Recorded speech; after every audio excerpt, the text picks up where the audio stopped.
Hi అండి. Welcome to my channel Bhagyalakshmi పచ్చ. ఎలా ఉన్నారు? బాగున్నారా? నేను కూడా చాలా బాగున్నానండి. అందరికీ హ్యాపీ సండే. ఈరోజు మాత్రం మనం పనులు కొంచెం ప్రశాంతంగా నిదానంగా చేసుకోవచ్చండి. రోజు అనుకోండి హడావుడి ఉరుకులు పరుగులు పనంతా టెన్షన్గా ఉండేది. ఈరోజు మాత్రం కొంచెం నిదానంగా ప్రశాంతంగా చేసుకోవచ్చు. ఈరోజు టిఫిన్ చపాతీ చేద్దామని బంగాళదుంపలు కట్ చేస్తున్నానండి. బంగాళదుంపలు కట్ చేసి ఉడకబెట్టాలి. చపాతీల్లోకి బంగాళదుంప కుర్మా కాంబినేషన్ చాలా బాగుండిద్ది. సండే వచ్చిందంటే చాలండి, ఇంకా చపాతీలు ఆలు కుర్మా ఇదే మా ఇంట్లో. సండే రోజు మాత్రం 2 కర్రీస్ ఉంటాయండి. టిఫిన్లోకి ఒక కూర చేయాలి, అన్నంలోకి ఇంకో కూర చేయాలండి. 2 కూరలు చేయాలి. ఈరోజైతే చికెన్ ఏమి తీసుకురావట్లేదండి. ఎగ్గు చేద్దాం అనుకుంటున్నాను. కోడిగుడ్లు ఉడకబెట్టేసి ఇంకా ఎగ్గు కుర్మాలాగా చేద్దాం అనుకుంటున్నాను. ఇదిగోండి కోడిగుడ్లు ఉడకబెడుతున్నాను. ఒక పొయ్యి మీదేమో బంగాళదుంపలు కట్ చేసి వేశాను. ఇంకో పొయ్యి ఖాళీగా ఉంది, ఎందుకు వేస్ట్గా ఉండటం అని కోడిగుడ్లు వేస్తున్నానండి. కోడిగుడ్లు కడిగి వేస్తున్నాను. కొన్ని కోడిగుడ్లు అయితే బాగున్నాయి, కానీ కొన్ని కోడిగుడ్లు అయితే అంతా మట్టి మట్టిగా గలీజ్గా ఉన్నాయండి. అందుకని వాటర్లో వేసి నీట్గా కడిగేసి ఉడకబెడుతున్నాను. ఇందులో ఒక స్పూన్ ఆయిల్ వేశాను. కోడిగుడ్లు ఉడికేటప్పుడు పగిలినట్టు లేకుండా ఉంటాయి. మనం పొట్టు తీసేటప్పుడు కూడా నీట్గా వస్తాయి. అందుకని ఒక స్పూన్ ఆయిల్ వేసి ఉడకబెడుతున్నాను. 2 పొయ్యిల మీద 2 వేసాను కదండి. ఇంక ఇప్పుడేమో చపాతీల పిండి కలుపుకుంటున్నాను. పిండి కలిపి కాసేపు నానబెట్టామనుకోండి, చపాతీలు మెత్తగా మృదువుగా ఉంటాయి. పిండిలో కొంచెం ఉప్పును ఆయిల్ వేసి కొంచెం కొంచెం వాటర్ పోసుకుంటా కలుపుతున్నానండి. మరిన్ని వాటర్ ఒకేసారి పోసామనుకోండి పిండి లూజ్ అయిపోయిద్ది. అందుకని కొంచెం కొంచెం వాటర్ పోసుకొని కలుపుకోవాలండి. చపాతీల పిండి మరీ గట్టిగా కాకుండా మరీ లూజ్గా కాకుండా మీడియంగా కలుపుకోవాలి. అప్పుడే చపాతీలు మెత్తగా మృదువుగా బాగుంటాయి. ఈరోజైతే నైట్ నుంచి వర్షం కూడా పడుతుందండి. బయట వాతావరణం అయితే చల్లగా ఉంది. ఇవాళ నిద్ర లేచేటప్పుడు కూడా కొంచెం లేట్ అయింది. పిల్లలకి స్కూల్ లేదు, అందులో వర్షం పడుతుంది. ఇంకా అందుకని నిద్ర లేచేటప్పటికి 6:30 అయిందండి టైం. ఇంక ఇప్పుడే నిద్ర లేచి ఇదిగోండి వంట పని చేస్తున్నాను. అంట్లు పని బట్టల పని అవైతే ఏమీ మొదలు పెట్టలేదు. ముందు వంట పని చేసేసి తర్వాత చేద్దాంలే అనుకుంటున్నాను. బయట వర్షం పడతానే ఉందండి. బయటే అంట్లు కడగాలి, బట్టలు ఉతకాలి కదా. వర్షం లైట్గా పడుతుంది. ఇంకా వంట పని మొత్తం పూర్తయిపోయిన తర్వాత ఆ పని చేద్దాం అనుకుంటున్నాను. పిల్లలు స్కూల్ ఉన్న రోజైతే మాత్రం మనం ఎంత నిద్ర లేపినా లెగవరండి. మనం కేకలేస్తూ ఉండాలి. నేనైతే వంట చేసుకుంటా మా అబ్బాయిని కేకలేస్తూ ఉంటానండి. నేను 4, 5 కేకలేస్తే అప్పుడు నిద్ర లేస్తాడు. ఈరోజు చూడండి, నేను లేపకముందే చక్కగా నిద్రలేసి టీవీ పెట్టుకొని క్రికెట్ చూస్తున్నాడు. ఉదయం నిద్ర లేవగానే ఫోన్ తీసుకొని ఫోన్లో మ్యాచ్ ఎవరు గెలిచారా ఎవరు ఓడిపోయారా అని చూశాడు. నైట్ అసలు మ్యాచ్ చూస్తానన్నాడంటే అయిపోయేదాకా. మేము ఆ టైం దాకా చూడొద్దని అరిస్తే ఇంకప్పుడు నిద్రపోయాడు. లేదనుకోండి రేపు సండేనే కదా మ్యాచ్ అయిపోయేదాకా చూస్తానని ఒకటే గోల. పిల్లలకి సెలవు కదా సండే కదని అర్ధరాత్రుల దాకా టీవీలు చూడనిచ్చామనుకోండి అదే అలవాటు అయిపోయింది. అందుకని సండే అయినా సరే ఒక అరగంట పెచ్చు టీవీ చూడనిస్తాం, కానీ మరీ అర్ధరాత్రులు 11 గంటలు 12 గంటల దాకా మాత్రం టీవీ చూడనియ్య. వర్షం పడుతుంది కాబట్టి ఇంట్లో ఉన్నాడు, కానీ లేదనుకోండి సైకిల్ తీసుకొని బయట తిరుగుతూ ఉండేవాడు. ఇంకా ఇంట్లో మంచాలు దుప్పట్లు అన్నీ తీసి ఎక్కడొక్కడే సర్దేశాను. మంచం అనేది వాల్చి ఉంచకూడదంటండి. డబల్ కాట్ మంచం అంటే ఇంకా మనం వాల్చే ఉంచుతాం, దాన్ని నిలబెట్టలేం కదా. మిగతా మంచాలు ఉంటాయి కదండి, వాటిని వాల్చి ఉంచకూడదంట. ఉదయాన్నే మంచాలన్నీ తీసేసుకొని ఎక్కడవక్కడే సర్దేసుకోవాలంట. పల్లెటూరులో ఇలాంటి పద్ధతులు కొన్ని కొన్ని ఉంటాయండి. ఉదయాన్నే పాచికసు ఊడ్చుకోవాలి, ఇంటి ముందు ముగ్గులు వేసుకోవటం అని, మంచాలు వాల్చి ఉంచకూడదని, ఇలాంటివి చాలా ఉంటాయి. చీకటి పడ్డ తర్వాత ఇల్లు ఊడవకూడదని చాలా సెంటిమెంట్లు ఉంటాయండి. ఇప్పుడు కూడా పాటించే వాళ్ళు చాలామంది ఉంటారు. టిఫిన్ కోసం అన్నీ రెడీ చేసి పెట్టాను కదండి. ఇంక ఇప్పుడు టీ తాగుతున్నాను. బయట చూడండి వర్షం పడుతుంది. ఈరోజు మాత్రం వాతావరణం చల్లగా భలే ఉందండి. లైట్గా వర్షం పడతానే ఉంది. ఒక్కొక్క చుక్క ఒక్కొక్క చుక్క అలా పడతా ఉన్నాయి. రోజైతే ఉదయాన్నే టీ తాగే అలవాటు లేదండి. టిఫిన్ తిన్న తర్వాత టీ తాగేదాన్ని. ఉదయం హాట్ వాటర్ తాగేదాన్ని. ఈరోజు మాత్రం హాట్ వాటర్ తాగాలనిపించలేదండి. ఉదయమే పాలు తాగుతున్నాను. ఈరోజు అదిగాక పాలు ఉన్నాయి. నిన్న నైటు గేదెలు రాలేదని పాలు పోయలేదండి. ఉదయాన్నే పాలు పోశారు. ఇంకా చిక్కటి పాలు, గేదె పాలు చూసిన తర్వాత మనం ఊరుకుంటామా? అందులో వాతావరణం చల్లగా ఉంది. ఇంకా అందుకని ఈరోజు వేడి నీళ్లు తాగకుండా టీ పెట్టుకొని టీ తాగుతున్నాను. బయట వాతావరణం చల్లగా ఉంది, లైట్గా వర్షం పడతా ఉందిలేని బయటకు వచ్చి తాగుతున్నాను. ఈరోజు ఇంటి ముందు ముగ్గు కూడా వేయలేదండి. ఉదయం లేచిన దగ్గర నుంచి కాదులేండి, నైట్ నుంచే వర్షం పడతానే ఉంది కదా. ముగ్గేసినా ఇంకొండదులే అని ముగ్గేయలేదు. అస్సలు వర్షం లేకపోతే ముగ్గేస్తాం కానీ ఇంకా లైట్గా వర్షం పడతా ఉంటే మనం ముగ్గేసినా ఉండదు కదండి, అందుకనే వేయలేదు. వర్షం పడేటప్పుడు మాత్రం వాతావరణం చాలా బాగుండిద్దండి. అంతా చీకటి చీకటిగా చల్లటి వాతావరణం, పచ్చటి చెట్లు చూడటానికి మాత్రం భలే అందంగా అనిపించిద్ది. వర్షం పడేటప్పుడు మాత్రం నాకు వాతావరణం చాలా ఇష్టమండి. ఉరుములు మెరుపులు పిడుగులు అలాంటివి అయితే భయం, కానీ ఇలా వర్షం పడతా ఉంటుంటే మాత్రం చాలా ఇష్టం. పిల్లలైతే వర్షంలో తడవటానికి బాగా ఇష్టపడతారండి. ఏదో ఒక వంకతో బయటికి వెళ్ళాలి, వర్షంలో తడవాలని చూస్తూ ఉంటారు. మా వాడైతే సైకిల్ తీసుకొని ఎప్పుడు బయటికి వెళ్దామా, ఎప్పుడు వర్షంలో తడుస్తా సైకిల్ తొక్కుదామా అని చూస్తున్నాడు. మేము అరవటం వల్ల సైలెంట్గా ఇంట్లో ఉన్నాడు. కాసేపు బయట చల్లటి గాలికి ప్రశాంతమైన వాతావరణంలో కూర్చొని టీ తాగేసి ఇంక ఇదిగోండి టిఫిన్ చేస్తున్నాను. ఈరోజు టిఫిన్ చపాతీలు అన్నాను కదండి, చపాతీలన్నీ రుద్ది పెట్టుకున్నాను. నేను చపాతీలు కాలుస్తా రుద్దటం అలా చేయనండి. నాకు అలా పని హడావుడిగా టెన్షన్గా అనిపించిద్ది. అందుకని చపాతీలన్నీ ముందు చేసి పెట్టుకొని తర్వాత కాల్చుకుంటాను. ఒక్కొక్కసారి నేను చపాతీలు చేస్తుంటే పిల్లలు కాలుస్తూ ఉంటారు. పిల్లలు హెల్ప్ చేయలేదనుకోండి, నేను చేసుకుంటూ ఉంటాను. ఇప్పుడు ఉంది ప్రస్తుతానికి ఇంట్లో ముగ్గురమే కదండి, ఎక్కువ చపాతీలు కూడా చేయనవసరం లేదు, కొన్ని అయితే సరిపోయిద్ది. అందుకనే నేను ఒక్కదాన్నే చేసుకుంటున్నాను. ఇప్పుడు ఒక సింపుల్ చిట్కా అండి, చిట్కా అనే కాదు, నేను ఎప్పుడు చేసే పని మీతో షేర్ చేసుకుంటున్నాను. బంగాళదుంపలు ఉడకబెట్టాను కదండి గిన్నె, ఆ గిన్నెలోనే కూర చేస్తున్నాను. ఆ గిన్నె అంతే మనం కూర చేసామనుకోండి గిన్నె మాడిద్ది. అందుకని కొన్ని వాటర్ పోసి దొలిపి ఒక క్లాత్ తీసుకొని తుడిచానండి. తుడిచి ఇప్పుడు ఇదిగోండి కూరకి పోపు దినుసులు పెట్టుకుంటున్నాను. ఇదొక చిట్కానా? మాకు తెలుసులే, నువ్వు పెద్ద చిట్కా చెప్పావని మళ్ళీ కామెంట్స్లో చెప్పొద్దండి. నాకు తెలిసిన విషయాన్ని మీతో షేర్ చేసుకున్నాను. అంటే ఎక్కువ వంటలు పడకుండా ఉంటాయండి. ఒక గిన్నెలో బంగాళదుంపలు ఉడకబెట్టుకోవటం, ఇంకో గిన్నెలో కూర చేసుకోవటం, 2 గిన్నెలు లేకుండా ఎక్కువ వంటలు అవ్వకుండా పని అనేది తేలిగ్గా ఉండిద్దని చెప్తున్నాను. గిన్నె మాడకుండా నల్లగా అవ్వకుండా ఉండాలంటే క్లాత్ తీసుకొని తుడుచుకోవాలి. నేను ఒక పాత టవల్ ఉంటుంది కదండి, దాన్ని చించి 4, 5 ముక్కలు చేసుకొని ఇంకా గ్యాస్ పై తుడవటానికని ఇంకా అన్నిటికీ వాడుకుంటానండి.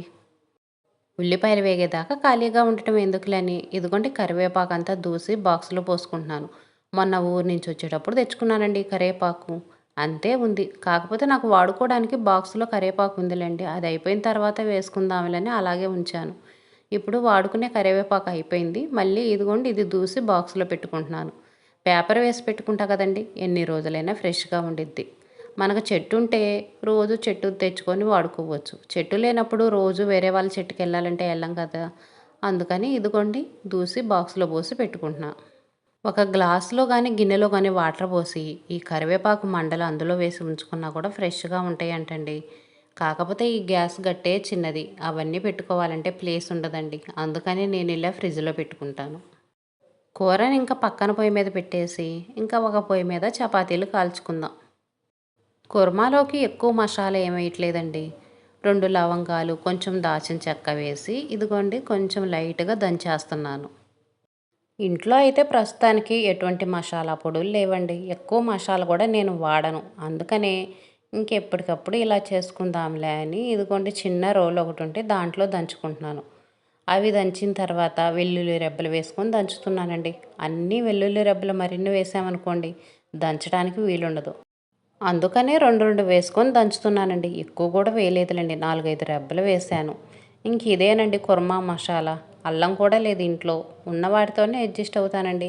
మసాలా అనేది ఎక్కువ మేము వాడం కాబట్టి ఏదో కొద్దిగా మసాలా వేస్తాను, కొంచెం సువాసనగా బాగుండిద్దిలే అని.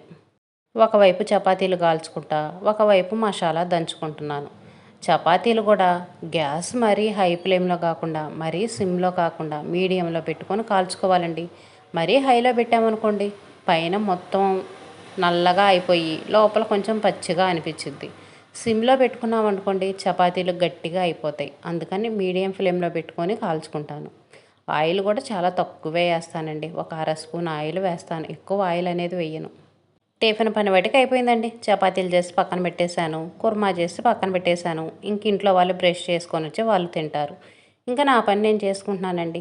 ఈరోజు ఎగ్ కూర చేస్తున్నాను అన్నాను కదా, ఇంకా కూరలోకి ఇదిగోండి గ్రేవీ కోసం టమాటాలు ఉల్లిపాయలు కట్ చేసుకొని మిక్సీకి వేసుకుంటున్నాను.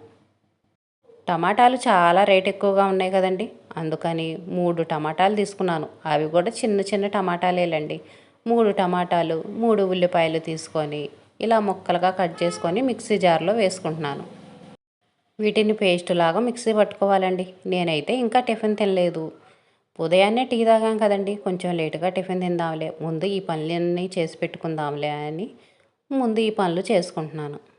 ఇందులోకి మసాలా కూడా ఒకేసారి వేసేస్తున్నానండి. ఇదిగోండి, ఇక్కడ గిన్నె కనిపిస్తుంది కదా, ఈ గిన్నెలో వెల్లుల్లి రెబ్బలు ఒలిచిపెట్టుకున్నాను. ఒక చిన్న వెల్లుల్లి రెబ్బలు ఒలిచిపెట్టుకొని దాల్చిన చెక్క, లవంగాయలు వేసుకున్నానండి. కొంచెం చింతపండు వేసుకున్నాను. మనం కూరలో కొంచెం వాటర్ పోస్తాం కదండి, వాటర్ పోయటం వల్ల పులుపు అనేది తగ్గి కూర అనేది చప్పగా ఉండిద్ది. అందుకని కొంచెం చింతపండు వేస్తున్నాను. లేదనుకోండి, కూర ఉడికేటప్పుడు కొంచెం పెరుగు వేసుకోవచ్చు. పుల్లగా ఉండే పెరుగు ఉంటుంది కదండి, ఆ పెరుగు వేసుకోవచ్చు. నాకైతే ప్రస్తుతానికి ఇంట్లో పెరుగు లేదండి, అందుకని నేను ఒక చిన్న చింతపండు తొలక వేసుకున్నాను. ఎక్కువ వేసుకుంటే పులుపు వచ్చేసిద్దండి, ఒక చిన్న తొలక వేసుకుంటే చాలు. వీటన్నిటిని మెత్తగా పేస్ట్ లాగా మిక్సీ పట్టేసుకుంటున్నా. కోడిగుడ్డులు ఉడకబెట్టిన గిన్నెలోనే కూర చేస్తున్నానండి. ఇందాక చెప్పాను కదండి, సేమ్ ఆ ప్రాసెస్సే ఫాలో అయ్యాను. ఉడకబెట్టిన తర్వాత ఒక క్లాత్ తీసుకొని గిన్నెను నీట్గా తుడిచేసి ఇంక ఇదిగోండి కూర చేసుకుంటున్నాను. కొంచెం ఆయిల్ వేసి ఆయిల్లో కోడిగుడ్లు వేయించుకుంటున్నాను. కోడిగుడ్లు వేయించడం వల్ల మనం కూర చేసేటప్పుడు కోడిగుడ్లని పగలకుండా ముక్కలు కాకుండా గుడ్డు గుడ్డుగా ఉంటాయండి. అందుకని ఆయిల్లో ఫ్రై చేసుకుంటున్నాను.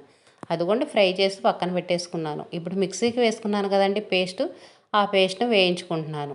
పోపు దినుసులు వేసి పోపు దినుసులు కాలిన తర్వాత ఈ పేస్ట్ వేసానండి. పేస్ట్ అనేది పచ్చివాసన పోయేంత వరకు వేయించుకోవాలి. ఇందులో వాటర్ పోయకూడదు.